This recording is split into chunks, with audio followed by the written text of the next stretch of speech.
Welcome, everyone, to the 2024 Exposure Validation Briefing. My name is Ron Eddings, and I'll be your host for this session that is being brought to you by Security and Hacker Valley Media.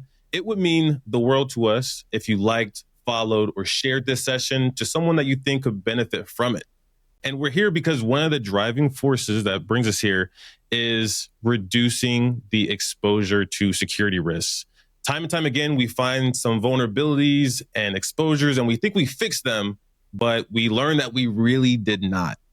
Gartner recently shared a quote and said, by 2026, organizations that prioritize their security investments based on continuous threat exposure management will be 3 times less likely to suffer a breach. How amazing would it be to reduce your risk to breach that significantly? Our panel, they're here to help you overcome some of this challenge, and I'd love to introduce you to them. Our first panelist is Cecil Pineda, CISO at R1 and also co-founder of CISO XC. Our next panelist is Ed Bellis, founder of Continous Security and also a legendary leader in vulnerability management. And last but not least, we also have Volkan Erturk, co-founder and CTO of Security. Welcome to the briefing, everyone. Thanks for having us. Thank you. Pleasure to be here. Great to be here. Yes, it is great to be speaking to you all. Let's go ahead and jump right in. I think it would be best to start off with doing a little bit of an assessment of how we got here in the first place. Ed, you've done some great work, especially through founding Continous Security. I feel like everyone has heard of or used that tool before, getting acquired by Cisco. So tell us a little bit about the history of vulnerability management and how we got to where we are today with having more than we can respond to. Sure. I like to think of vulnerability management as kind of the stages of pain, right? So the stage 0 was kind of ignorance is bliss. And this was way back on 20 plus years ago. And nobody really knew what vulnerabilities they had, but assumed that everything was good. They started to get more into vulnerability assessment, and you started to see some of the tools come out, and like the Nessus, and people were scanning with some of the open source scanners back then. And they started to find more vulnerabilities, and that whole kind of area of security started to beef up, and you saw the emergence of Qualys and Rapid7 and all these, and people started to figure out, oh my God, not only do I have vulnerabilities, they're all over the place, right? So what do I do now? Because I don't have the resources to fix everything that they're showing me here. And so that's kind of where Kenna originally came in. And what we did was basically look at all of your vulnerabilities, start to look at the attacks and the telemetry there that we could see across the internet, which vulnerabilities were being exploited, which ones were weaponized, what was the volume and velocity of those exploitations, marrying that up against your own environment to say, well, this one is much more likely to be exploited in your environment than this one. However, that was stage 2 maybe that we were at by then, right? And now we're at the point where it's, yeah, that's great. And that tells me a little bit about how likely a vulnerability is to be attacked or exploited across the internet. But what about me? What about my environment? What about my controls? What do I have in place that maybe I've got a firewall rule in place or something in my IPS or my endpoint protection that actually protects me against that exploit. Yes, it's vulnerable technically, but there's other controls in place. So we started now to start to see more of the kind of the validation that we're starting to see, and we'll talk a lot about, I think, on this session ourselves. When I worked as a security architect, I did some vulnerability management, and I thought, taking a step back, in a few years, we'll have way less vulnerabilities that everyone's responding to. And everyone that I speak to says the opposite. Okay. Cecil, you are CISO, you're a CISO at a very large company. Is vulnerability management, is that one of those things that has spiraled for you as well? Yeah. And it's an area that's, Ed used the word pain. It's very painful for many organizations, especially for an organization that grew by acquisition. And if you have a massive environment, our technology footprint is enormous. And as you can just imagine, great topic. Again, yeah, it's something that many CISOs across different industries are worried today. Just today, we have a meeting tomorrow to discuss, hey, what's our prioritizations for all of these vulnerabilities. You also have CISO Exceed. I'm sure you speak to a lot of different CISOs across, especially the Dallas area, let alone other cities. What have you been hearing from the community on vulnerability management and the current state? Well, unfortunately, many organizations are still in the traditional scan, remediate, go back, scan again. It's inefficient. It's old. It's inefficient. It's outdated. I'm not a big fan of jargons, but CTEM is probably I'm a fan of this. And this is something that I think every large organization CISO should adopt. So Volkan, I'm sure for you, this is a unique perspective because, PICAS has many different capabilities, some on, the breach and attack simulation side. I'm sure there was a trend or a pattern, especially doing breach and attack simulation and seeing the same things exposed over and over and over again. And if you type in CTEM into Google, PICAS security is one of the first things that pop up. I think that you all really understood that continuous threat exposure management isn't just one thing, it's how well you do a variety of things. So tell us a little bit about, your experience and what you're seeing in the vulnerability management space and how it's evolving. Sure. From day one, we established PICAS. We always get a question like, hey guys, you're doing breach attack simulation, you're the pioneer. So if we implement this technology and introduce a process, is it replacing the vulnerability management program? We're saying that, no, it's not replacing, it's complementary. So we have been definitely working with the vulnerability management companies and with our clients as part of their vulnerability management process. What I see is that very parallel to what Ed mentioned from the phase 2 that is he named. Definitely everyone has more mature vulnerability management program over time. But what we also see recently as following other best practices, now organizations are introducing not a better vulnerability assessment coverage, but they are looking other types of findings. What I see is that non-exploitable findings, like also we can tell it like misconfigurations or gaps in their environments. Breach attack simulation is one of that. External attack surface management or cyber asset attack surface management and test automation, they're all introducing additional findings into their practice security program, let's say.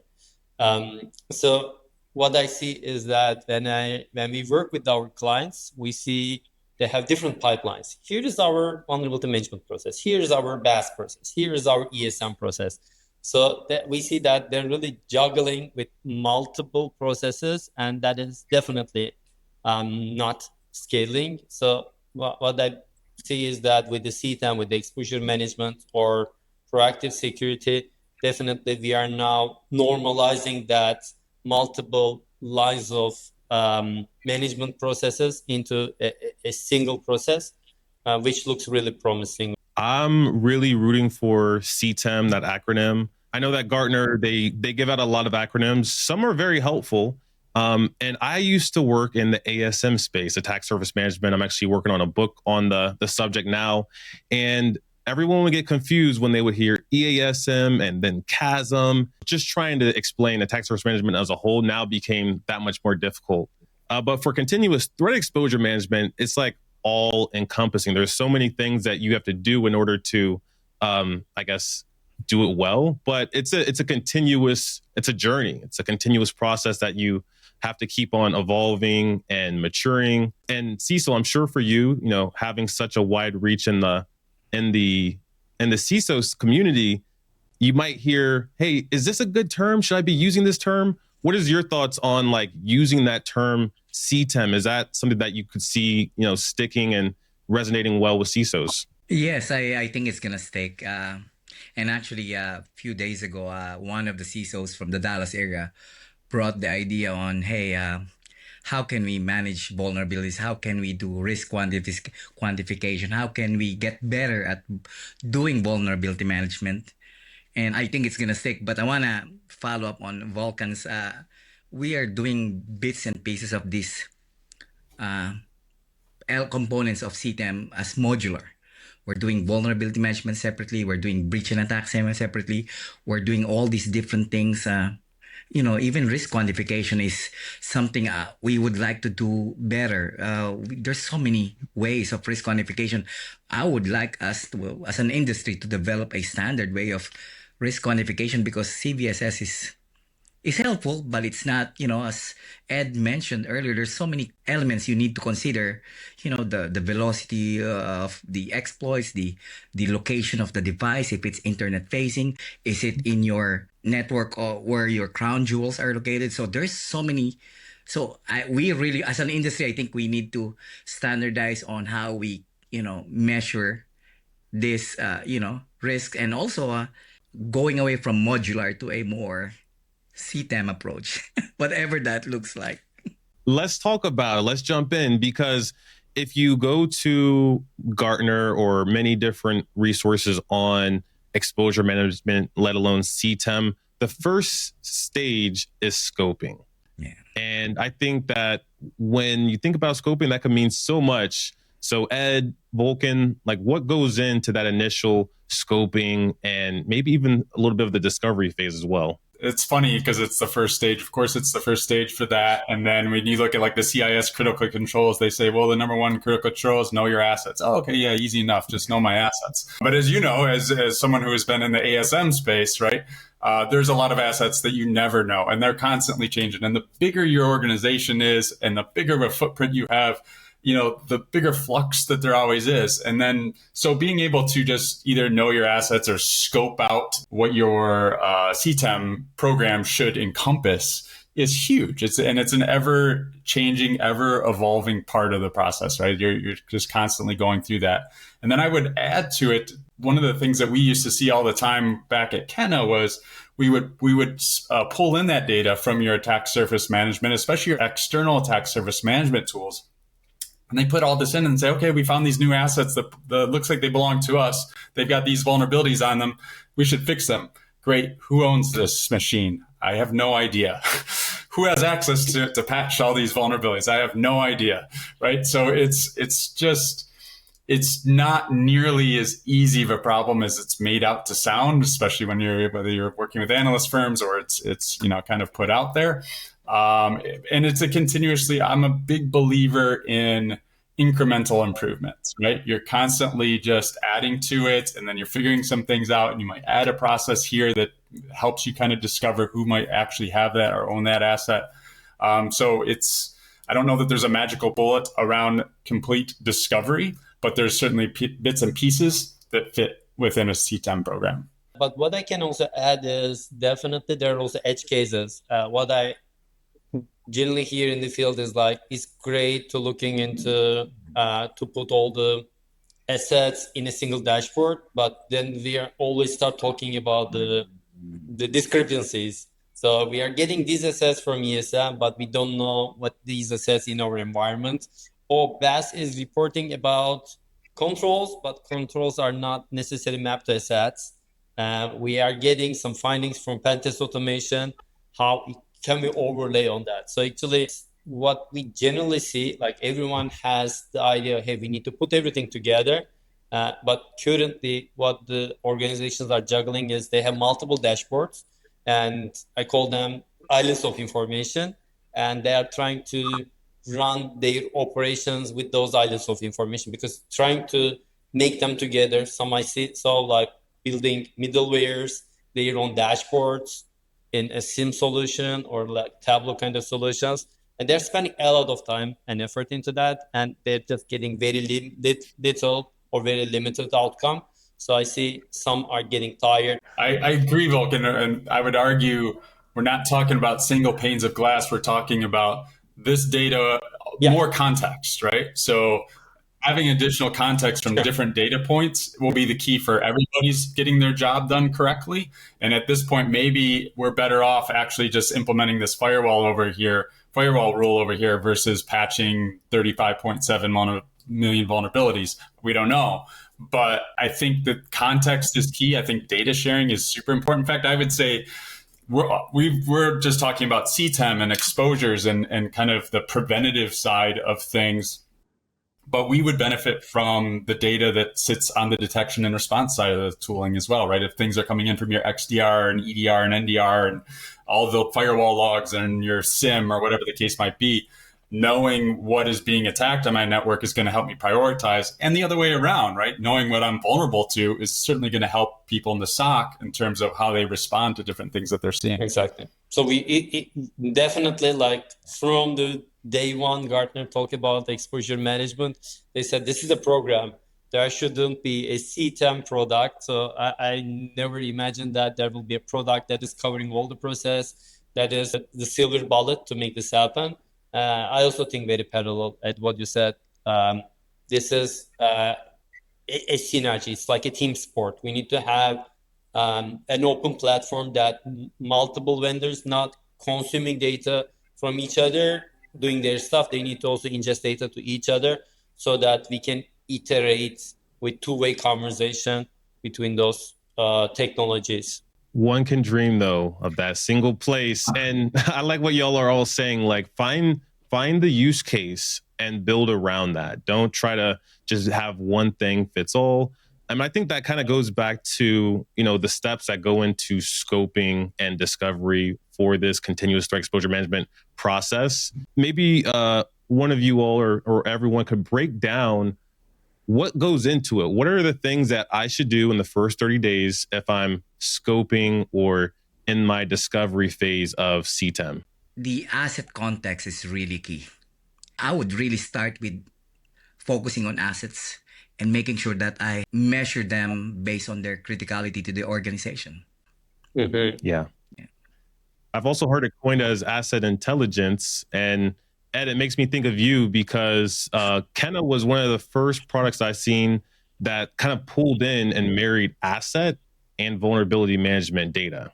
If you had some vulnerabilities, some internet exposed vulnerabilities sitting on an asset that was really important to our business or central to some sort of financial process or something, that's obviously going to affect how I prioritize remediation efforts as well. It's one of those things where it gets so complex in the real world and you start to think about all of the different ways that I could prioritize assets. So I could go and look at, well, this is our public website, but it's mostly marketing material, it's brochureware, it's public information. We want the world to have it, right? So maybe it's not that bad if we get compromised until somebody actually uploads malware and you are now serving to your customer all this malware directly. And now you've got a world of hurt because you've infected all of your customers. So you might have to look at it to Cecil's point, not only from this is really sensitive data, but who has access to it? How many people have access to it, right? If I got millions of users that are coming to this, maybe it's more important than you think, even if there is no sensitive data. Yeah. It could be serving malware, Ed. Very good. Very well. It could be. It sounds like that's happened before, but we won't get into any of that. But it would be great to hear a story, especially from Ed or Volkan, on what have you seen as one of those success stories when someone's going through those initial phases of building out exceptional vulnerability management or looking into the future, like looking at exposure management? We have been working closely with the exposure management processes organizations are into, because vulnerability management processes and everything was in the market for the last 10 years. So no one is looking into how we can look into our vulnerability management, but everyone is asking about the exposure management part. So I'm also a very agile person. As a company, we are following all the agile practices, as also Ed mentioned. I believe very parallel. We need to run in small circles. So it shouldn't be like, hey, let's do the scoping. We did the scoping. Great. Let's do the discovery. We did the discovery. Okay, 6 months later, let's look at the prioritization. Let's do prioritization. No, it doesn't work that way, because like you build those pieces, and when you introduce the other piece, the previous pieces will not fit into that one. So you need to go back and shape that one. If you spend 6 months, reshaping that one will take additional 3 months. So you lose a lot. It's a new process. The best practices are not there. Not many organizations are very successful, and they're not publishing their use cases, their learnings. So in such cases, when you have more unknowns, when you have more risk, I believe baby steps is important and agile process is important.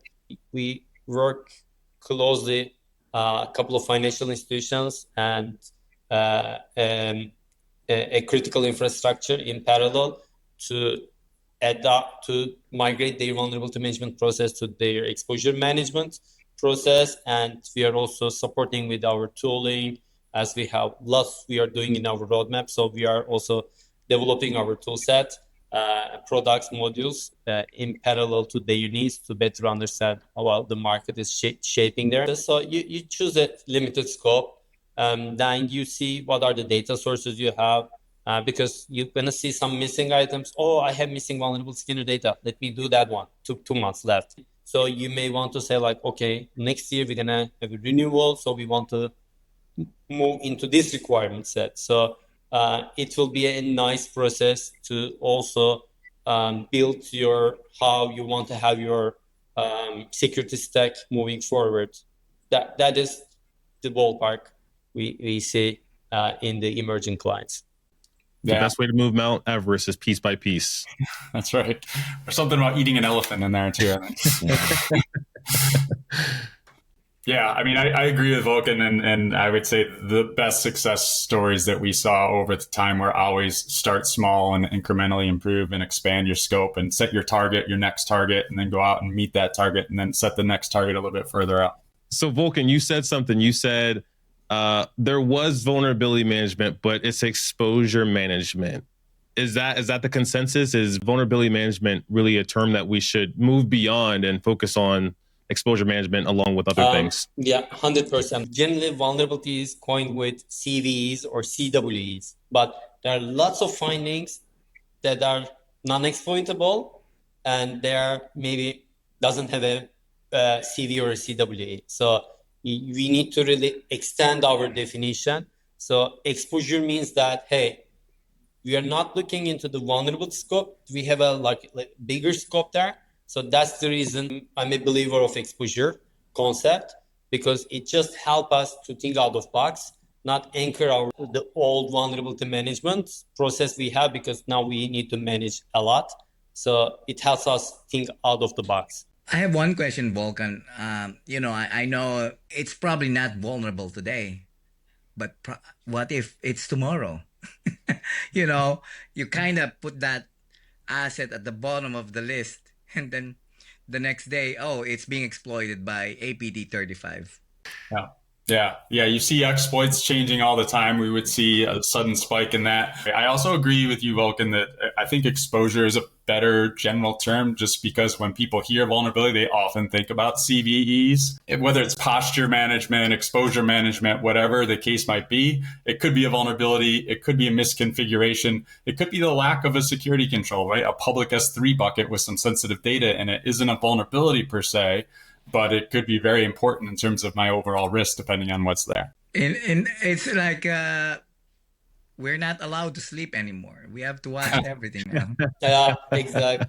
That's, no more sleep for you. That's not ideal. Yeah, I guess that's also a problem with the exposure management that we need to discuss, because when we are doing vulnerability assessment, Ron, I don't know, maybe we are derailing the conversation. Jump in if we stop the question. But, the way we do vulnerability assessment is, hey, give me access to every system. So from every port, I need to reach them, and give me a user with admin rights, so I can really do white box assessment. So we get all the findings without any security controls. So we list them, and we think that, okay, these are our risky items, but then we never overlay the security controls on that. So maybe it's like a device that is not published from port 83 or 8445. So, but you have an app there.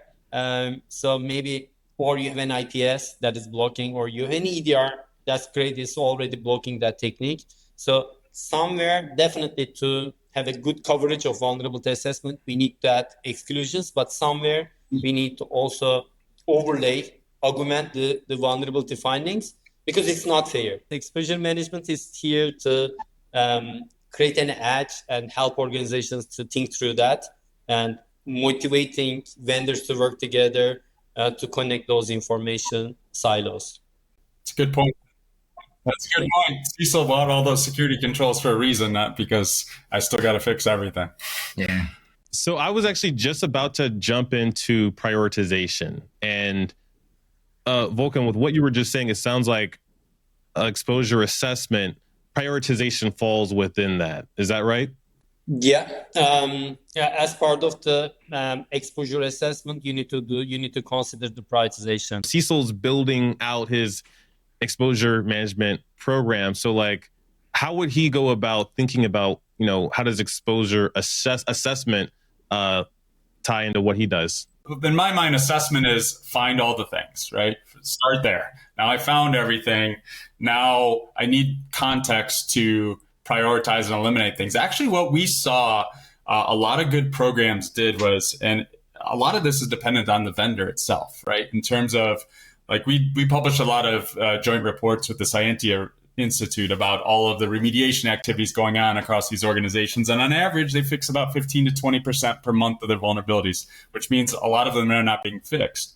But we also saw, if you looked at by vendor, like, people were really good about fixing Chrome because everybody was just had it set to auto update, right? And while Microsoft was a little more difficult, people had really done a good job of operationalizing Patch Tuesday. Some of the more modern Microsoft versions of these operating systems actually did have auto update. So they would get to, let's say I had 1 million open vulnerabilities. I might be able to I'm just going to fix 300,000 every month, no matter what, because I've operationalized it. It's not like I'm going to deploy one Microsoft patch, but not the second one, right? I'm just going to do it. And then that reduces my pile. Now, this pile, I need to prioritize because it's a little bit more difficult. Well, what about my security controls, to Volkan's point, right? What I invested in firewall, IPS, IDS, EDR, all of these things. Does that in any way either reduce the pile or at least change the order of the pile, right? And then I can start to look at exploit traffic and exploit availability and likelihood and all of that. Once I've reduced the pile down to the stuff that's, okay, this is all really hard to fix. So let's make sure that it's worth my time to do. Ed, what you just mentioned in the last 2 minutes was a very difficult orchestra. There's so many pieces there. And I know there's CTEM is not just one product, but a suite of products and people and processes. And my question for you right now is, every CISO would ask you, hey, I need something better, something turnkey. Is there a turnkey solution for this? My friends over at Picus would probably tell to talk to.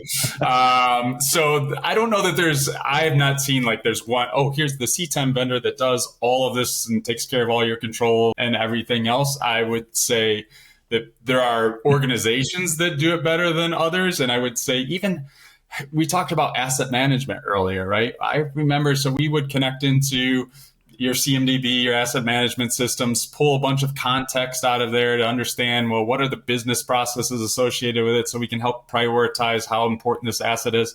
And then we come back and we talk to the customer and they go, oh yeah, that's about 70% out of date. So I'm not going to say that there's a turnkey solution or it's out of the box. I do think everything is getting better, but we also have a long ways to go. I would love to replace 3 technologies into 1 or 4 technologies. Yes, I think there's a lot of CISOs out there that would say that right now. Definitely we hear that one. And also we hear we want everything to be in a single console, but we need everything that for product has been doing in a single product. So that becomes mission impossible, right? So like every organization has different dynamics. So what we believe is that we are an open platform. We are collaborating with other vendors. So like an exposure assessment vendor or a vulnerability management vendor, a cybersecurity attack surface management vendor, they need validation data. We are here to expose that one so that you have maybe in your vulnerability management tool, you have 400 clients of your users using this platform. You have multiple automated workflows. So you build that in a year time or 2 years time. So it's not like, hey, I love what you're doing, so I'm going to switch everything to that platform. It's like migrating from SAP to something else. Some good news is I would certainly say over the last 10 years that it's gotten better in terms of vendors opening up their platforms and their data. So having APIs, being able to share data across these different tools to provide that context. So depending on my workflow and what job I'm trying to do, at least I can integrate those tools. There's still ways to go in my mind. And we're starting to see things like security data lakes that are coming up that are popular. We're starting to see, kind of like the, I forget what they call them now, but basically this data mesh networks that these new vendors are coming up with, where they're basically integrating with all of the security tools for you, and then you're just plugging into one tool. That's helpful. It's not what you're asking for, Cecil, but it's closer. Right. No, and I understand. As a CISO, I like my team to be aided by a tool, preferably, or tools and processes, so they could make decisions on their own. I don't want them to talk, Cecil, do we fix this today? I don't want that question sent my way. I want them to make those decisions at their level. So, with the speed and velocity of vulnerabilities and exploitation, timing is really important. So I want them to make those decisions quickly with the aid of a tool or tools. Volkan is very polite and humble, but I gotta drop some facts about Picus real quick. I signed up to get a trial of the product, and it does a lot: security control validation, detection rule validation, cloud security validation, and then, but wait, there's more. There's a lot that Picus does, along with attack path validation, attack service validation. I was surprised with all the things that you could do within the platform. So I think that, consolidating down to one tool from dozens probably isn't possible. But like you were saying, can I go to 3? Can I go to 4 tools? I think that's what makes the journey a little bit easier when remediating 35 million vulnerabilities. Definitely. What you need is, for exposure management, you need to definitely, we discussed about scoping, and you need to do exposure assessment. You put all your exposures in a list, and you need to prioritize them. While prioritizing, you need to look into your security controls. Looking your security controls means that you are overriding 4.2 CVSS score with a Picus score, because you have your EDR, your network security resilient with privilege escalation attacks or evasion techniques. So what does it mean? That not 9.4, 9.2, but it is 4.8. So 4.8 means that you don't need to fix that in the first week, but you have an SLA of 2 weeks. So that criticality score is helping you with that. What you also need is looking into the attack paths. So in terms of attack paths, you have 2 options. The first one is you can do a pen test automation. As Ron mentioned, we have attack path validation product. That's a pen test automation technology. You assume breach, you start a binary, an implant on an endpoint system, then you can see the path to your critical assets, like maybe a ransomware scenario or being a domain admin in your environment is the sum of the examples. So you can see the real attack paths in your environment. Or as Ed mentioned, we have a data fabric. So we pull in all the vulnerable scanner data, asset management data, the Picus findings, and we can build you attack paths in a simulated environment. So that gives you alternative paths on it. And on top of that, risk quantification. That is what we are also building. So the risk quantification means that we are giving you a dollar value of your risk. So you can see that if you change your firewall, how your risk volume will change. If you add more people to your patch management process, or you reduce the resources there, how your risk will going to change, and how the dollar value will be impacted, and all will be part of a risk dashboard. Yeah, for sure. So what is exposure validation exactly, if you had to stitch it together in a few words? For me, exposure validation is you have good number of exposures, and you want to focus on the signals, cutting the noise. Exposure validation is helping you to look at the opportunities in your environment, to deprioritize some of the exposures that are not pressing for you. so that with your limited resources and with the limited time you need to take an action on, you get the true list of exposures you need to act on. With exposure management, you have a lot findings compared to vulnerability management process. So you need to consider exposure validation when you are building your exposure management program from day one. How is exposure validation different than breach and attack simulation? I think that Volkan was made to answer this question, so I'll let him answer. Breach attack simulation is about validating your security controls. So you need to have an understanding how effective your preventive control and your detective controls are. It gives you a posture, your attack surface. That's awesome. But exposure validation is how you can mobilize your breach attack simulation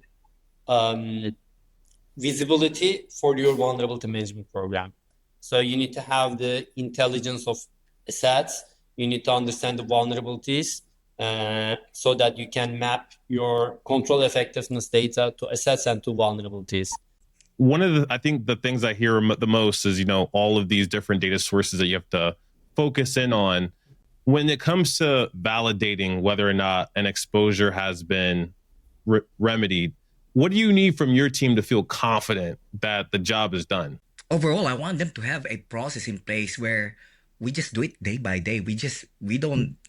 I don't really like to have like a gates. Hey, Cecil, this is where we are.